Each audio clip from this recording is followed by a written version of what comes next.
Hello and welcome to Hello Governor, the podcast. As always, I am Abdullah, and with me today is Ian James Corlett. Is that how you pronounce your last name?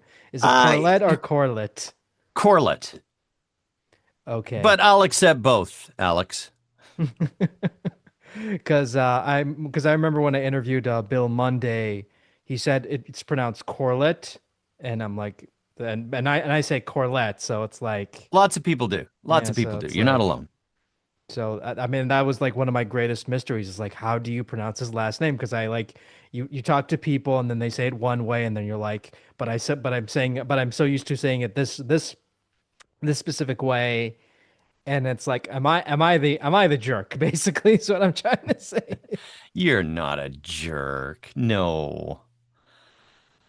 Yeah, but yeah, so thank you for clarifying on that. It's like it's correlate, but it's whatever. It's Yeah. whatever. Yeah. I'm not gonna storm off. So, and we're recording this post TFCon. So, my first Yes. question is like, how is TFCon this year? TFCon was outstanding. It was full of people, like really, really well attended.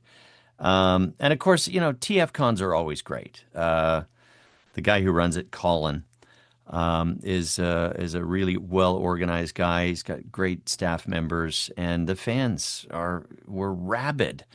Unfortunately, um, a few of the cast that were supposed to be there had some weather delays, so it was as far as Beast Wars go, it was me, David Kay, Colin Murdoch, and Doug Parker. And then Gary Chalk managed to get there just for Sunday. So everyone else that was scheduled could not make it. So that was a bit of a bummer. But And what was it like seeing some of these people? Because I would imagine seeing as you moved to LA, you don't see a lot of them anymore. So what was I it like? don't. I don't. I see Gary every once in a while. I haven't seen Colin in ages. And Doug, I see him occasionally, like because I go back and forth to Vancouver. I did see Doug just last summer, so it wasn't that long, but it was the ones that weren't there that I haven't seen in ages. So it's kind of weird. Uh, but yeah, we were all really looking forward to it. We had a little special dinner event that was planned that just didn't materialize the way we thought it would. But it was overall, it was a great show, really great show.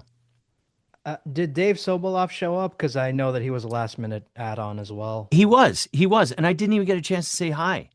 It was so busy. But yes, yeah, David Sobolov did end up being there. Yeah, because I was like, someone messaged me about like, because they were at the con and they're like, so and so canceled and all this other stuff had happened, and I was really disappointed because I wanted to see the panels, and it just Yeah. hurts that they had planned like two Beast Wars panels and only one of them happened, and that kind of Well, no, made we me did sad. have two panels. We did have two panels. The second one was me, and I was worried actually because it was only me to start with, because I think it was supposed to be me, Venus, and Richard or something. But anyway, my good pals Colin Murdoch and David Kay came in 10 minutes in and bailed me out, so I wasn't all by my lonesome. That's cool. That's good to know. I mean, let's it just it's like yeah, we can't let him go out there alone. It's too Yeah, much. yeah, it was good. It was good. And I apologize. My camera's kind of weird. Um, but anyway, this is what you get today. And for the audio only listeners, you're probably missing out on a lot of like stuff in the background. Oh yeah, you can kind of yeah, that's right. You can see a bunch of stuff. Look at that. Why isn't it focusing on me? Hello, hello, hello, hello. Anyway, doesn't matter. Uh, It's all but about you don't want to see me, you want to hear me, right? yeah.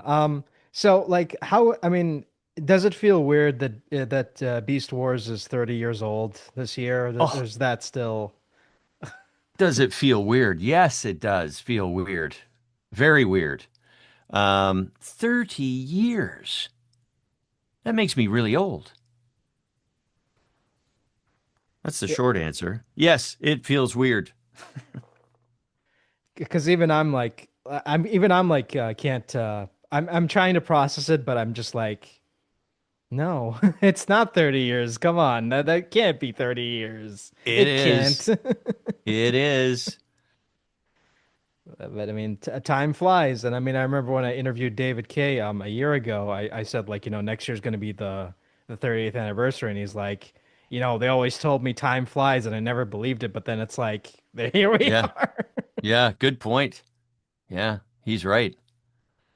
Um, and I kind of want to ask, like, do you remember much of your audition for Cheetor, or is that just like a bygone memory at this point? If I said I remembered the audition, that would be a giant lie.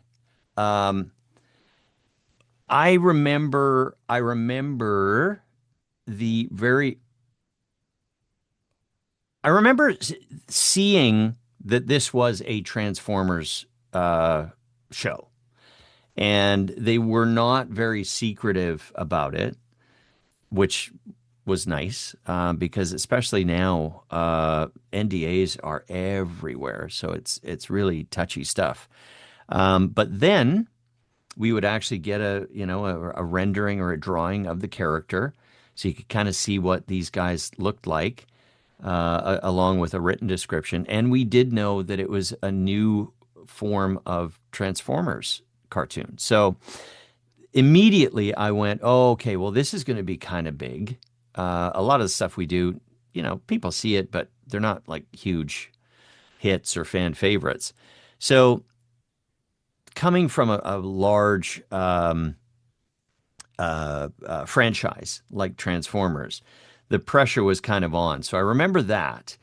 Um, and, I read for everything. I'm sure I read for Rat Trap and Dinobot and all the rest of them. But lo and behold, I ended up being the cheetah. And I gotta ask, did you pull Gary's finger? I never pulled Gary's finger. I avoided it. Uh, he doesn't need anyone to pull his finger. He pulls his own finger.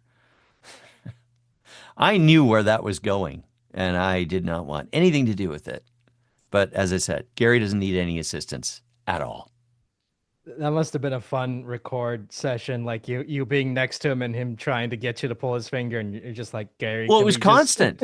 It wasn't just one. It was constant. Uh, and he just we had a lot of fun in those sessions. And even though so many of the scenes were pretty heavy and dramatic, kind of, the atmosphere was always light. I was mentioning this to my wife the other day. Like he's called me Jimmy because of my middle name. Because she said, "Why does he call you Jimmy?" He said, "Because I'm Ian James," and he just went, "I'm calling you Jimmy," and it stuck. So and we were always right beside each other, and yeah, we kept it light, kept it fun, um, and I avoided pulling his finger. Hey, Jimmy, pull my finger. No, I'm not pulling your finger, Gary. I'm not doing that. It's like that old Simpsons bit with Troy McClure, Jimmy, Billy. Yeah, yeah, yeah, yeah. It is similar to that.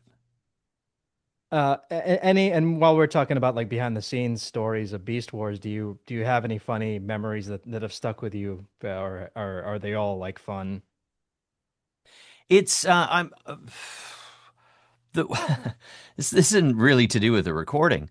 Um, but I remember one of the things that was very unusual about the way that recording studio was set up. It was like a theatrical mixing space. So it was large enough to feel like you were in a movie theater because they had a giant screen. And that was largely what Pinewood Sound did, is they would, project this giant movie screen and listen back to audio mixes for various film projects. So as a result, it was a pretty big room. And we all stood on risers, 12 to 18-inch risers. I don't know why they did that, but each one of us had our own little pod that we stood on. So it gave you a little space in between each other with enough space for a chair and a microphone and a music stand where you put your script. But there was also it also gave you enough room to really be able to wad up a paper piece of script and like wing it at someone from distance. So that was kind of fun. Oh man, that must have been fun to do. Just like it being like, okay, I'm just gonna like see if I can hit Scott all the way across the Yeah. room. Yeah, and everyone was a target. You there were times, poor Sue Blue. It was like herding cats, and it's a bunch of guys who were, it's like school. So she was not only a great director, but she knew exactly how to keep us in line as well. And as the series went on, and as Cheetor grew up, as they say, I mean, he got, Yeah, did you want to make him sound older as he grew up, or was it just not much of a difference? it wasn't so much older. It was more like an attitude adjustment. And this was a series that very, very early on, like I'm pretty sure I must have been cast already because they sat me down and told me, okay, this character, this cheetah, he starts out as a young, impetuous kind of guy. And eventually he is going to kind of morph into more of a leadership role. And I went, oh, wow, that is really fantastic because that means I'm going to be in the show for a long time. And they usually never tell you these story arcs. You just show up and you see the script, usually the day of, and then you find out where the story's going. But this was like a big major story arc that they let me in on very early. So again, back to Sue Blue, she was very careful in making sure that in those early seasons or the early season, that I kept it really young sounding so that I had some place to go where you could get a little more intense and more powerful and more of a leadership role. So that's where everyone has to work together to make sure things stay on track. And I gotta ask, it's if you've watched the series, in the first couple of episodes, you pronounce his name as Cheetah, I and I'm know. kind of like, what was the story Cheater. behind what was the story Hey, it's behind that? me, Cheater. Oh, it's because we're Canadian, eh? Yeah. Hey, it's not Cheetor. No, it's Cheater over there. Um, that was just a mistake. And I'm going to throw Sue under the bus for this one because no, it's not just Sue. All the producers were listening in, and if I don't get corrected, I mean, but we make lots of mistakes.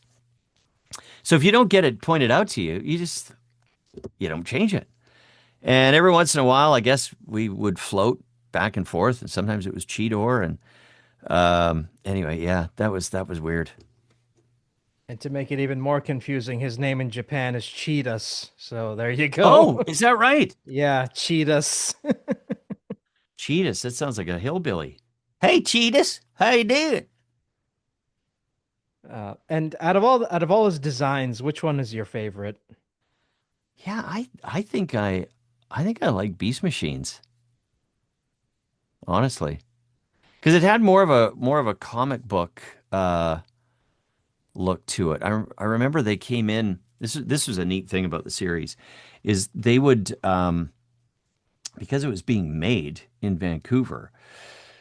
We were treated with, they would sit us down every once in a while and go, hey, here's the new look, or here's what we're working on. And you would see the work in progress. And you could see, episodes that you had recorded just maybe a month or two earlier. Um, and to be able to see the imagery as they were working on it was a real treat. You don't get that in very many productions. But it was also because it was CG and quite instant. So there was a lot of real interesting breakthroughs in those early days of CG, starting with Reboot, obviously. And thank you for mentioning Reboot because I wanted to ask, like, another one of your roles as Bob in the last couple of episodes of Reboot, replacing Michael Brunier. what was the reason behind that recast, if you don't mind me asking? Well, you'd have to ask Michael that exactly, but the real core of it was Michael moved to L.A. and through various circumstances, he was unable to record. He would know the exact story behind it, and then they went, well, okay, if we're going to recast this, let's make Bob look a little different. And they, as the storyline goes, he got chewed up in the net, and he was Glitch Bob. So while it did sound a lot like Bob, it was not exactly Bob. So I thought that was brilliant the way they did that. But what was cool is like they brought him back for the finale, My Yeah, Two Bobs, so that was pretty yeah, cool. it was great. It was great. And Michael and I are great friends, so it was really fun to do that. Yeah, I mean, and he's a phenomenal actor, and I mean, I'm trying to get him on the show, but I he just cannot find a contact for him. It happens. Yeah. Um, but speaking of reboot and Beast Machines and the mainframe era, as it were, what was your Yeah. favorite? What was your favorite part of working on those shows? And are you surprised that they've held up as well as they have as well as they have? Um, I think being a part of something groundbreaking is amazing. Like it's really, really, really cool.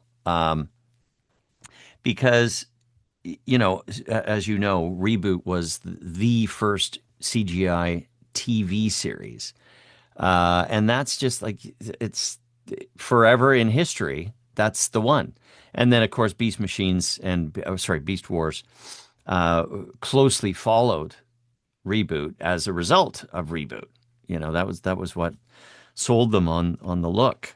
So anytime you can be something or part of something that is brand new and history making, it's phenomenal. Now, having interest 30 years later, like for Beast Wars and even longer for Reboot, amazing. Amazing. It's a real honor. Yeah, man, because I grew up, listening to you guys, and I remember talking to people much younger than me, and I mean the people who have never seen Beast Wars are like, I don't understand why you like this, and I'm like, but you don't get it, you don't get it. Yeah. Yeah. It's a different time. I know it looks janky now, but like it's really good if you can get Yeah. past the animation Exactly. quality. It's really good. It is really good. Yeah, I mean the X-Files parody in Reboot alone is one of my favorite things ever. Right. Right. Yeah. There's a bit of Vancouver um, full circle stuff, I guess. Yeah, I mean you had what was it, Scott McNeil playing David Duchovny's character because David Duchovny didn't want to do it, and then they're like, okay, just get Scott to do it, and Sure. and, Yeah. and Get he Scott was to do it. He can do good. everything. Yeah. And what was it like working with Scott McNeil? Because I know he's a interesting He's individual to say the Yeah, he's least. fantastic. Scotty's a great guy. He's like family. I mean, not like a brother, but like that cousin you have. He's we grew up together in the business. He's a phenomenal talent, and yeah, no, I think the world of Scotty. And did you get a chance to work with Campbell Lane before he passed away? Oh, tons of times. I came up in commercials with Campbell, so we did tons of work before there was even um, any animation work in Vancouver. Yeah, no, I knew Cam very well. Because I recently rewatched Beast Wars, and I just love his Rampage voice. He was just Yeah, such a phenomenal talent, and I was really sad when he passed away. It was yeah, yeah. Well, so he was a sad to hear. heavy, heavy smoker, like heavy. So don't smoke. Yeah. And moving on to other stuff, in recent years, you've moved, like you mentioned in the beginning of this interview, you also moved to LA and you're doing like the whole bicoastal thing now. How is that thing? What inspired you to do that, to take that leap? Um, That's a good question.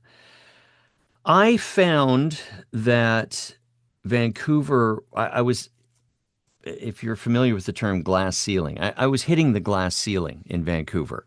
And I felt like I couldn't really go further. And I was getting feedback like, well, you're in a lot of shows, so I don't know. Yeah, we're gonna go a different way. And I kind of went, well, this is voice. This isn't even half the stuff. I don't even sound like me. But I was reaching that resistance point, and I thought, well, I don't really feel like changing careers, and I wasn't working enough in Vancouver, so I said, well, I'm going to go to LA. And that was on the encouragement of my very good friend Andrea Romano, who also was the original voice director on Reboot. And she was the one that said, "You've got your work permits. You can work in America." And I went, "Yes, I can." She goes, "Well, come down here, get down here, and do your thing." So that's what I did, and I never looked back. And how is it, still doing like the bicoastal thing? Does the whole like time zones thing ever kick in? Well, it's not time zone because LA and Vancouver, same time zone. I'm only on one coast, but it's up the coast. Oh, well, well, I'm an idiot. Where are you based? Kuwait, so I don't know. Oh, well, that's okay. You're forgiven. That's a long, yeah, you're forgiven. What are time zones? I don't know. Yeah, exactly. No, it's the same time zone. It's a 2.5 hour flight. So I can be anywhere, anytime. It's A- easy. And what was your first job that you booked in LA? Ooh, my first series that I booked was Vampirina, and that was the first ongoing character that I booked. And I do a lot of um, guest stuff, guest roles in tons of games and series and all sorts of things. But that was the first one. And you also did the voice of one. You did a guest spot in Transformers: Robots in Disguise. What was it I like coming did. back to the franchise after all those I years? did. It was pretty cool. Um, because I was doing a session. In that session was Eric Bauza, and you probably know who that is. Um, and he was very kind because he definitely I mean he's the king of cartoons down here. But when I showed up for the session, he knew who I was and kind of gave me props, and that was really nice. I mean, did it feel weird like going in there and getting recognized by someone? Um, well, I always expect to be recognized. No, I I don't expect it, but I do appreciate it. Like usually, how it works is you never get recognized, out in the wild. You get recognized at conventions like the TFCon that we just did. Um, but usually, what happens is I'll get cast for something, and you don't really know who is behind casting you or who the producers are or anything. And it's nice when you show up and they go, I've watched you since I was whatever, whatever age they were. And they're a fan of something else like, Dragon Ball or Beast Wars or Mega Man or, it's getting to be Dinosaur Train. People in their 20s, grew up on Dinosaur Train. So it's nice to be recognized in that way when you go into a working environment, and that happens a lot. And what do you love and hate about what you do? Oh, there's very little to hate. What I love is is the variety. Every day you are trying and doing something completely different than you did yesterday. So it's always fresh. Uh, Hours are flexible. It's not for a lot of people couldn't do it because you don't have a regular paycheck. You're always just kind of like, okay, what's going to happen this week? Um, so that's kind of the good and the bad of it, really, is the structure is not there.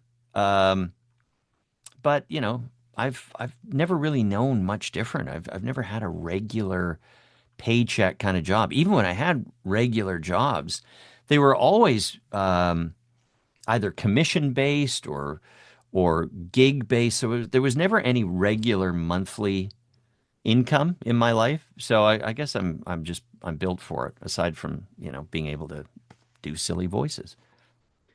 And we got to talk about the other thing that you're mostly known for these days, Mr. Fantastic. How did that whole thing come about? Again, just another series of auditions. And I didn't even know what this was for. I didn't know what Marvel Rivals was. I didn't know anything. And I went in, got the role. I don't even think they called it Mr. Fantastic. It was like Mr. X or something. And then I realized, like deep into the session, might even been the second session. Oh, this is Mr. Stretchy Man from. Okay, now I know who this is. Because, you're just doing lines, and I knew there were other Marvel characters involved, but I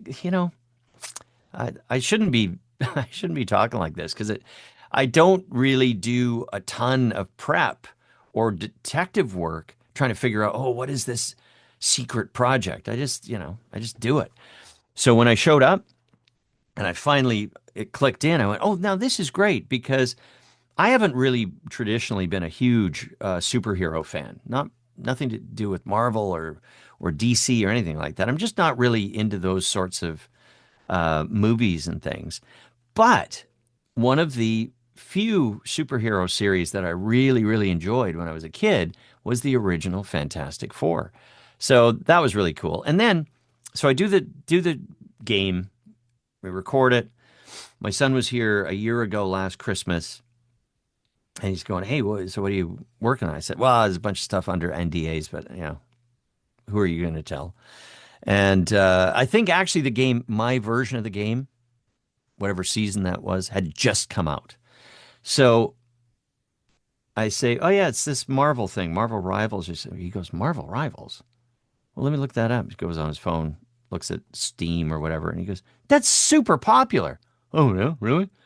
So within months, like this is the great thing about the era that we live in is this is it's so immediate. Like fans are there like now, especially with a game, right? Because there's millions of people playing this thing.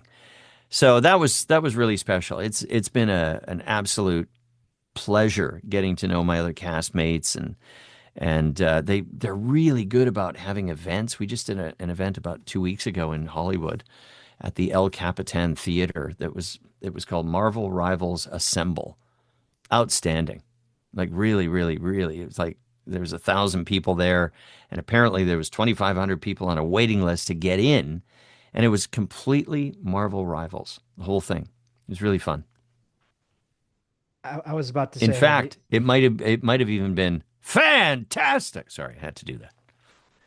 No, I was about to say, like, does it feel weird being a part of something this big? I mean, because Beast Wars is big, but it ain't nothing compared to Marvel Rivals. Yeah, it's amazing. And again, the thing that gets me is the speed of awareness of fans. So this is unlike anything. I've been involved in some pretty popular series and with huge fan bases, but this Marvel Rivals thing is unlike any of those. It's pretty cool. And have you seen the memes? What was your reaction to the memes? Well, which one? There's a ton of them. I mean, my favorite one is like the Brian and Stewie one where he shows him a picture of Mr. Fantastic and he starts freaking out and he's like, Oh yeah, "What's yeah, yeah. Yeah, what's that's going good on?" too. Yeah. That made me laugh so hard. I don't know why. It's They're like, great. what is I that? just I love the engagement. There's nothing like it. It's like it's just Mr. Fantastic. He's like, "Get that thing away from me." Yeah. Yeah. Oh man, because I mean, if you play the game, you know how much of a pain in the ass Reed I is. know. I get people coming up at these fan events all the time. And if they're Mr. Fantastic, they're getting something signed. I always go, okay, so you must be winning. And they go, yeah, oh yeah, it's great playing Mr. Fantastic. It's terrible playing against Mr. Fantastic, but And have you gotten a chance to play the game, or you're not no, someone who plays no, video I am games? not a gamer at all. Um, my friend in the cast, Daniel Marin, he is always trying to get me to. He's got a huge stream channel that he does. He plays Marvel Rivals. He's the voice of Namor or Namor, and he's trying to get me to play. And I don't have a system. I'm not a gamer. I've never really been a gamer, so I'm like that kind of passed me by. I should do it, but I would be awful. I would be awful. I know it. I mean, just get Daniel and Elia and everyone Yeah, else yeah, to yeah, carry yeah. and everyone else to Exactly. carry you. It's like, yeah, it's fine, just carry me. I'll just walk behind them. Yeah, but I mean, I interviewed Daniel, and he's a wonderful guy, and he's Yeah, he's very, great. yeah, he's very into it. Like, I mean, he's like, the moment he booked that character, he like knows everything about him now. It's like it's crazy. Yeah, he is totally into it. Yeah, and he is a great guy. And you're talking about meeting fans at conventions. What was the weirdest fan interaction you've had at these things? Well, I wouldn't say it's weird, but I'll tell you a very how would I phrase this? A heavy moment. I had a guy come up to me. He was getting something signed by Goku. I'm the original English voice of Goku. And he says, "Oh, I want to tell you a story. You really saved my life, and or really changed my life." And I have heard that a lot. There's been a lot of people that were affected by uh, the character of Goku being really that he's super into fitness and training, and there are a bunch of people who come up to me and go, "Yeah, oh man, I got into working out because of Goku, and that's my motivation," and it's wonderful. But this guy had a different story. I thought he said, you really changed my life. And I thought, I don't dismiss that. I think that's great. But I assumed it was a story like that. And I went, oh, that's nice, like, so you got in shape and he goes, no, no, no, no. I mean, you saved my life. And I went, huh? How does that work? And, trigger warning, we're going to talk about ending one's life. He said, I was in such a state, like I had a gun and I was ready to do the deed. And he said, in the corner of the room, the TV was on and Dragon Ball was on. And he saw Goku powering up or getting through something. And he went, what am I doing? What am I doing? And he put the gun down and he straightened himself out and just went, that was rock bottom for him. So it literally saved his life. And oh my goodness. And he was in tears telling me this story. I just went, wow. So, what other kind of job would you get that kind of feeling from? It's amazing. It's amazing. Yeah, man. I mean, because when you guys record, you're recording in a vacuum, and you don't know if anyone's gonna see this stuff. So, Yep, whenever exactly. whenever you get those types of stories, that just like hits real hard because it's like, man, Well, fan conventions, I borrowed a sentiment from Val Kilmer, who just passed away this last year. And in during the end of his life, he was very ill, and he was doing these fan convention appearances. And some of his colleagues were kind of going, "Oh, why is he doing that? Like, does he need the money, or what? Why?" Some people kind of go poo-poo to fan conventions, and his answer was, "I'm doing this because when we make movies and TV, we're movies and TV, at least with you're with a bunch of people." Now the way we record voiceover for games and animation, I mean, you're rarely with the rest of your cast even, but it's your cast. You don't ever get to see the people who are watching it and enjoying what you've done. So what he said is I view these events like the stage door at a play.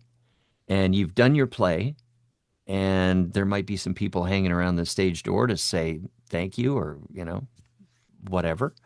Um, and he said, that's the way I look at it. It's like, this is my opportunity to exit the stage door and meet the people that have enjoyed what we have produced. So I like that idea, and I'm borrowing that from Val. And seeing as you're doing a lot more conventions now, what was, how do you balance your schedule? Well, the way you balance your schedule is you go, I'm not doing anything on the weekends, or I'm not planning anything for weekends. So my life is like the opposite of a regular person with a regular job. We just go, don't plan weekend activities because I'm probably going to be somewhere. And we do the recreational stuff during the week in the evenings or something like that. So it's just a continuation of my weird schedule that I've had for 40 some years. Uh, it's all over the place. You got to be really flexible in this business. And how do you balance your work and personal life? It's easy because I'm not, I've never worked, like slam, slam, slam, slam, slam, slam, slam, like days packed. There's always holes. So I've been really fortunate. My personal life is great and full. Uh, yeah, I don't know. I didn't even really think about it. It's just sort of a built-in balance. Is it balance? I don't know. I just do stuff. The first person I've had on here was like, I just do stuff. Everyone else is like, you don't. That's the answer. You don't. Oh. Yeah, well, you see, I don't know. I'm happy. It's not there's no I mean, I've been doing this for a long, long time. Yeah. Yeah. Maybe I'll start thinking about it more. I'll come up with a better answer next time. And do you have any personal hobbies outside of acting? I do. Over the last few years, I've taken up pickleball. That's great. Um, really enjoy that.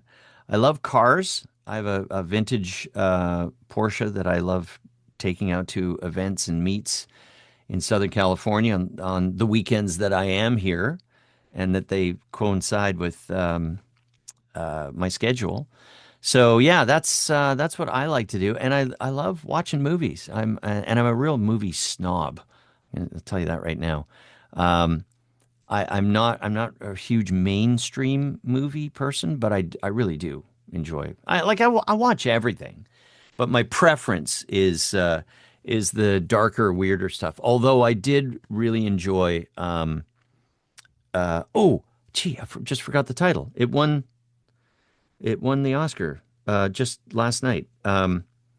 One something after another. The Leo DiCaprio movie. One One one battle after another. battle. I was gonna say challenge. That's not right. Not challenge. One battle after another. Yeah, I really enjoyed that movie. It's great. I can imagine you being that guy who's like, has anyone seen the Ingmar Bergman's entire filmography? Because I I have. I do a lot of that stuff, and I like a lot of foreign stuff. Yeah, I was raised on film. I like that was my first love. That's how I got into this whole business was making student films when I was a kid. So it's a long, long history with film. But it's interesting that you grew up loving film, but you're like, I don't want to be on camera. I just want to do voiceover. Well, what I really wanted to do was direct. I wanted to be a film, and I have directed films, short films, and other projects. But I never really, just because of where I was born and raised in Vancouver at the time, there was no film industry there.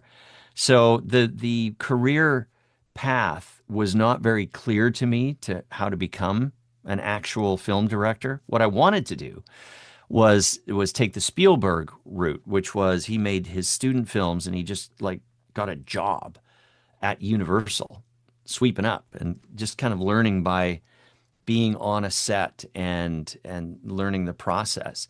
And I didn't have that available to me. If I was in Vancouver in, the 90s and the 2000s and currently, I probably could do that as a occupation. But that hey, I'm not complaining. I'm still completely in the business, and I'm very fortunate that way. And do you watch any of the stuff you're in, or can you not stand listening to yourself? I try not to. I try not to. That like it's not like I avoid it, but I certainly don't go out of the way to, oh, let's sit down and I'm going to watch this whole series. So I'm a terrible interview when it comes to in episode 5 of whatever. I don't know. I don't know.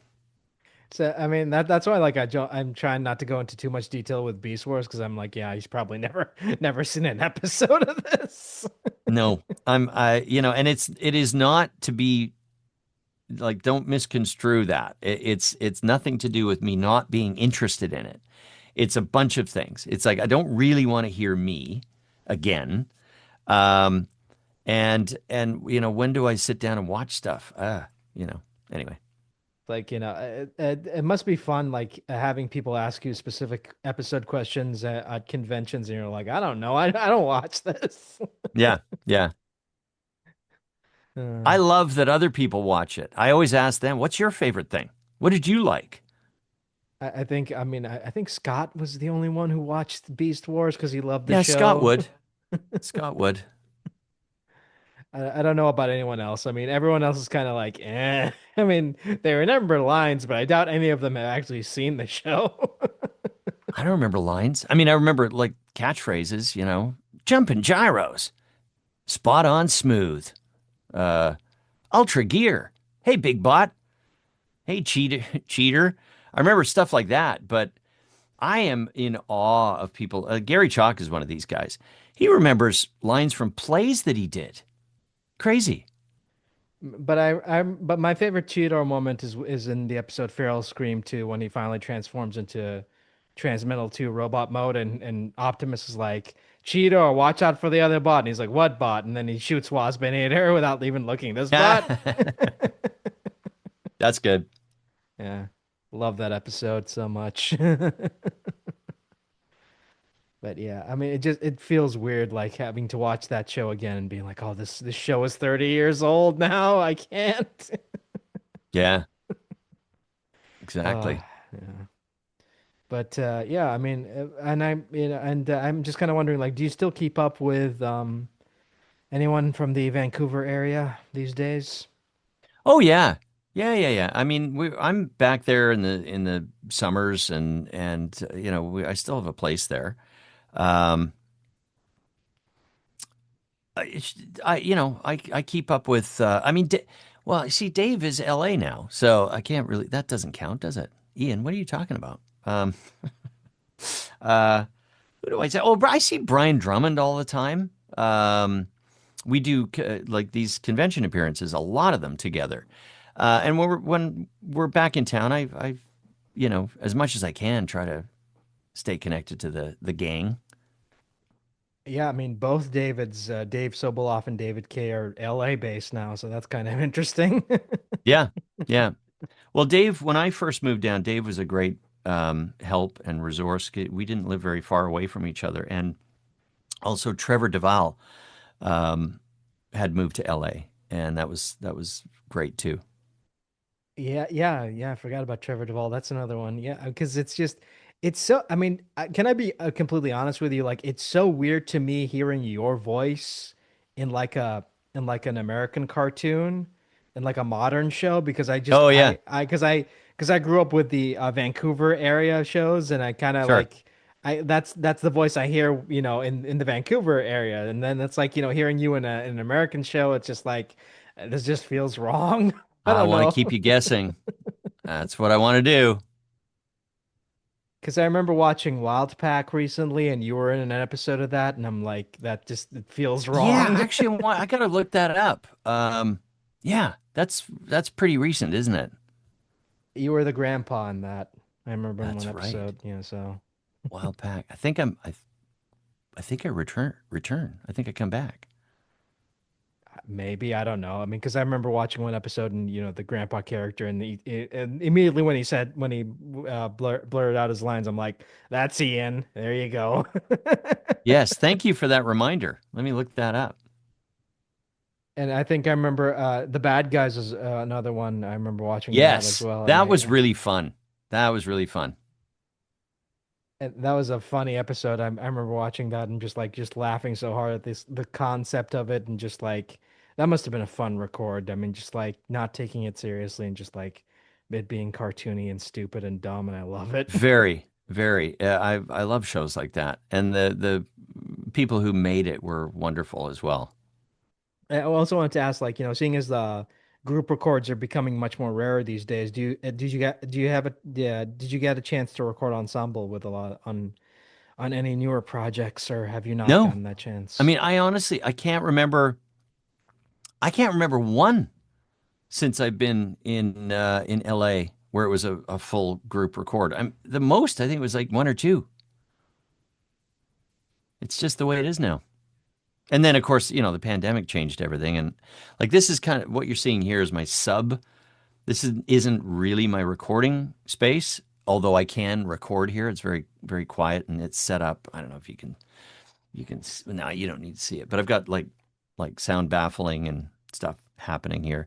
But just behind the camera is a fully built, purpose-built studio. So this is where when I want to be a little more casual. So I take it like, whenever you do one of these shows, you've never met any of the other people who worked on these shows. Is that Well, correct? unless I know them, right? There's lots of colleagues that were not necessarily together, but I we know each other, but we're just recording at different times. It's like ships in the night. Have you ever gotten starstruck? Um, yes, twice. Uh, three times. Well, you know what? No, starstruck is not a word that I would use to describe what I feel. Uh, I've got three stories. Do you want to hear all three? Uh, It's your okay. platform, man. You see. Starstruck. I'm going to start with the king of voice, who is still around, Frank Welker. So I'm in a series. I was guesting. This is in like a long time ago. This is 25 years ago.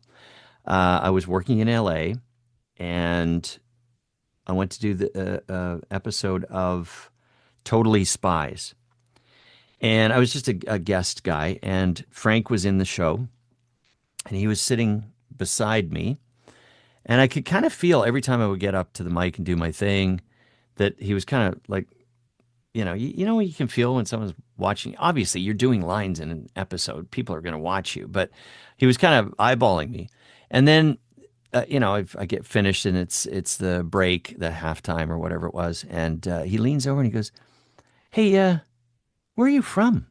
Because at the time I was living in Vancouver. I was not an LA known quantity. And I said, "Oh, I'm from Vancouver, and I'm down here doing a series called What's with Andy, and they brought me in to do this other thing." And he goes, "Oh, I was wondering because like you're really good, and I thought I should know who you are." And I went, "Oh man, thank you, Frank. You have no idea what that means to me." So that was really that was a big moment for me. Starstruck, number two, kind of. No, I would say this is Starstruck. Tim Conway, the other series that I was doing that I just mentioned, What's with Andy, he came in and he played my grandfather. And he was one of those guys, Tim Conway, like you guys are probably too young to really know who Tim Conway is, but he was like one of the funniest guys in the world. He was on this huge show called The Carol Burnett Show and tons of movies and McHale's Navy and like all these old hilarious TV series. So that was a really big deal. And the fact that he was playing my grandfather and that was a true group record was amazing. Like it was just great to meet him. And now I'm saving the big one for the end. So I hope you got your steel toe shoes on because I'm going to drop this big name on you, and it's Tom Hanks. So I get this audition, and it's for a Canadian uh, warship captain in a World War II movie. And I get cast in it. And the name of the project is Greyhound. And my agent goes, "Yeah, okay, so you're going to go to the studio in Santa Monica, and I think Tom Hanks is going to be there. It's his movie. He's in it." And I thought, well, why would he be there? We're recording lines that are going to be like over a radio to Tom Hanks, who's already shot all of his stuff. And I just thought, I don't know. Really? I don't know. So I'm sitting waiting to go in to do my lines, and I hear the unmistakable voice of Tom Hanks coming out of the studio. And just so you know, and I'm spreading the word, he is who you think he is. He's exactly how he presents when you see him in interviews and see him, in stuff. And he stops at the receptionist. He goes, he's out getting a coffee. He goes, do you want something? To the receptionist. She goes, no, I'm fine. Okay. So he walks by, gets his coffee, and he's walking past me, and he slides to a stop and goes, "Oh, are you here for this?" And I said, "Yeah." "Are you my Canadian?" And I said, "Yeah." He says, Hi, I'm Tom." I said, "I know who you are." And he goes, "No, no, I'll be with you in 5 minutes." So we go in, and he is there, and he's really directing me. So as it turns out, he was producing the movie and wrote the movie.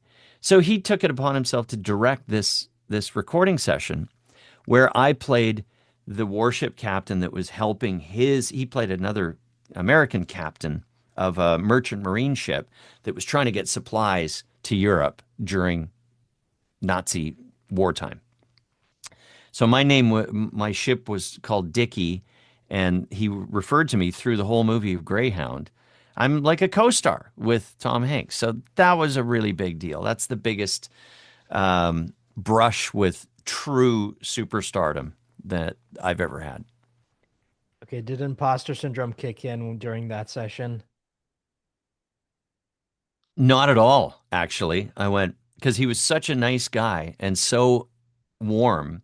I went, no, I belong here. We had such a conversation after I did my lines.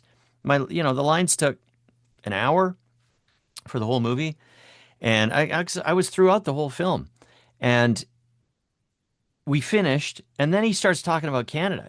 Like he's friends with Martin Short, and he was talking about football teams that they were trying to get him to buy and invest in, and he said, "You want to know why you got the role?" No, why? He goes, "Because the casting spec said Canadian warship captain."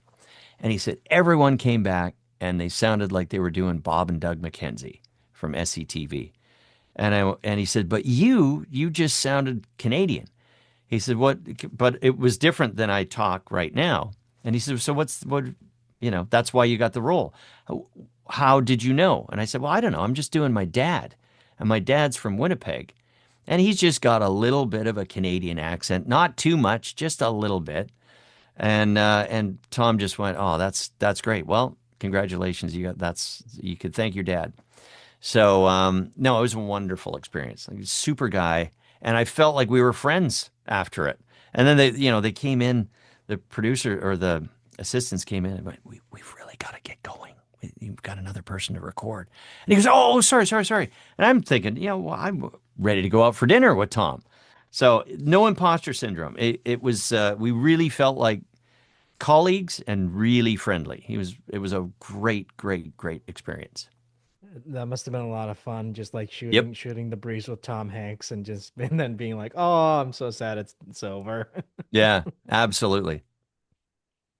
And speaking of like Canadian accents, I'm kind of wondering, like, when you record a show, it's recorded in very neutral, neutral American. Let's just Yes, for yes. so I'm kind of wondering, like, was there ever a point where you split it you snuck in a Canadianism to see if anybody noticed, or did you or is that does Oh, we not try. I'm trying to remember some specifics. This isn't really fair to mention this because the character was Canadian. But in Dinosaur Train, uh, Colin Murdoch, who we just talked about being at the TFCon. We there was these dinosaurs that were from the north, and we convinced Craig Bartlett, the creator, can we make these guys Canadian? And he said, sure, yeah. So there was a song that we did, and at one point, Colin, just in the break between the verse and the chorus or something, before the next dinosaur was going to start singing, he goes, "Give her, Travis," and that's just such a Canadianism, like, "Hey, give her, eh?" And that is forever in Dinosaur Train music history. So yeah, we yeah yeah we slide it in every once in a while. I did it in Walla a lot. Walla is where it stands for with all actors. Walla. And it's basically, when there's a crowd and you're not supposed to understand or hear what the crowd is saying, but it's like, oh, and they don't really want to hear specific words. So within that, I would always try to slide in stuff, mostly to get excused from doing Walla. I would stand out too much, and they go, "Ian, you just sit down."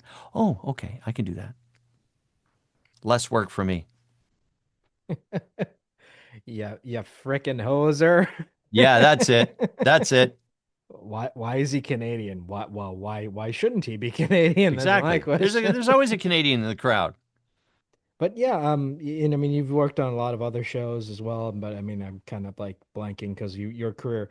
I mean, I'm kind of wondering, like, do you ever like look back at your career and you look and someone brought up something and you're like, did I do that? And then you look it up and then you did do that and you're like, I have no memory of that. All the time. All the time. I don't remember anything. I have a story that I tell all the time. Like I do a lot of commercials, and I will come into this studio and go in and do a session and come out, half an hour or something later, and my wife will go, "Oh, you're done. You're done." I said, "Yeah." My standard line is, "I'm a professional," you know. And she goes, "What was it?" Ah, I think it was tires. I don't. Oh, let me think. I forget stuff. Like, as soon as I do it, I flush it. It's it's a good and a bad thing because I don't, dwell on stuff.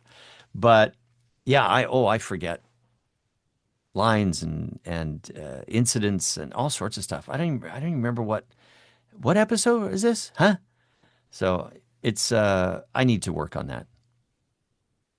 So whenever you're called in to record something for Marvel Rivals and it's a new thing, you just completely forget about it after the session. You're like, you don't have to worry about spoilers because you don't remember much of That's it. right. I will never spoil anything because I can't remember. And speaking of like can't remembering, I mean, I'm kind of wondering like, what are some of your favorite lines from Mr. Fantastic now? Oh, I do remember a couple. I do remember a couple.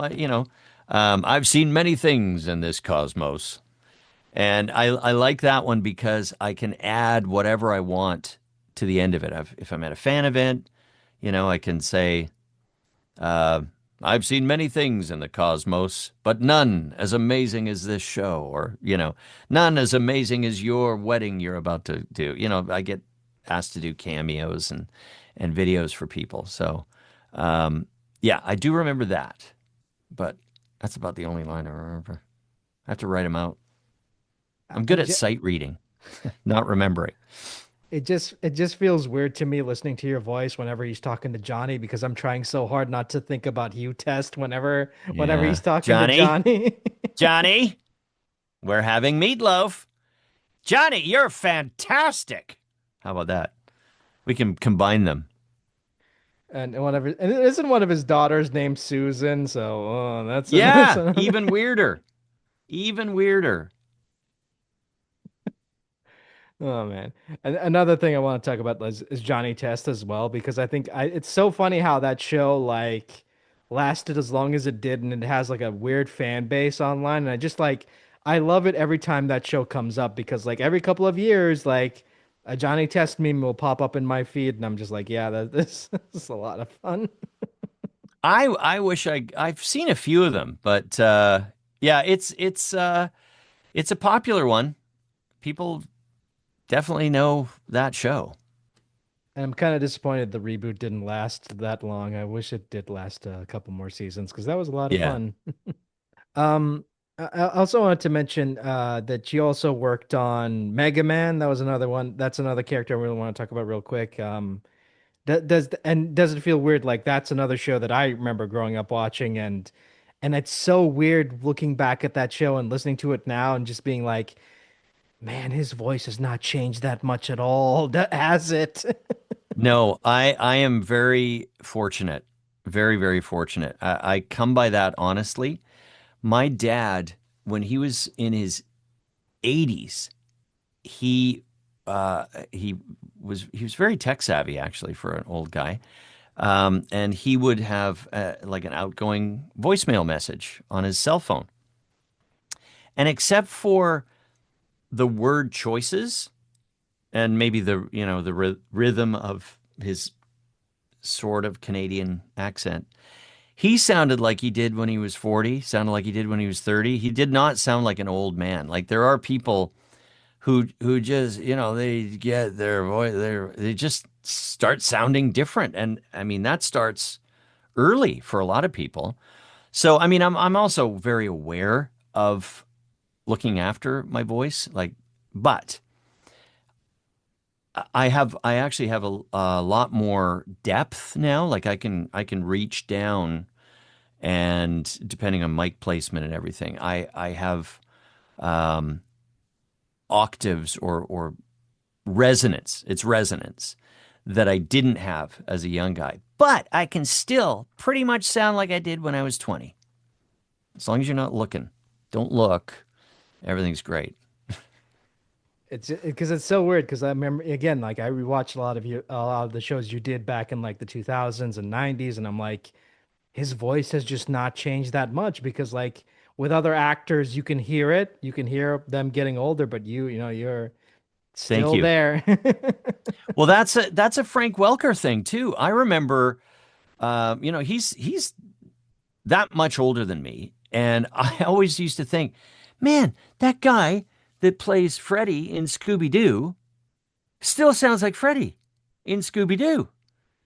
And that was I haven't really done anything to other than looking after myself, to keep my voice. It's just there. And again, I thank my dad. And I guess I get, here I am, comparing myself to Frank Welker, but he's kind of got a similar thing going on. He's always sounded the same. Another character I want to talk about real quick is Coconuts from Adventures of Sonic the Hedgehog, and Sure. that must have been a fun record because you got to work with Long John Baldry and Gary Chalk and Phil Hayes, and that must have been Those a were really really fun sessions. They were. You are absolutely right. Please don't put me on sanitation patrol, Dr. Robotnik. That was I remember that one specifically because it was the first time I got a chance to do what was my version of kind of a Jerry Lewis, and I was trying. I was auditioning with that little thing I had in my back pocket for ages, and no one. I didn't land any roles with it, so that was the first one that I was able to do that, and I was thrilled. And did you? I mean, because I remember in a previous interview that you did, you I think it was you and Phil Hayes, and I think it was Gary actually got Long John Baldry to laugh at one of We the got him to lines. crack. Yeah. Yeah, and I'm trying to remember what the actual incident was, but it was definitely a challenge because he was focused and we always felt like he was just tolerating these yahoos around him because Phil and Gary were hilarious in that show, really really fun.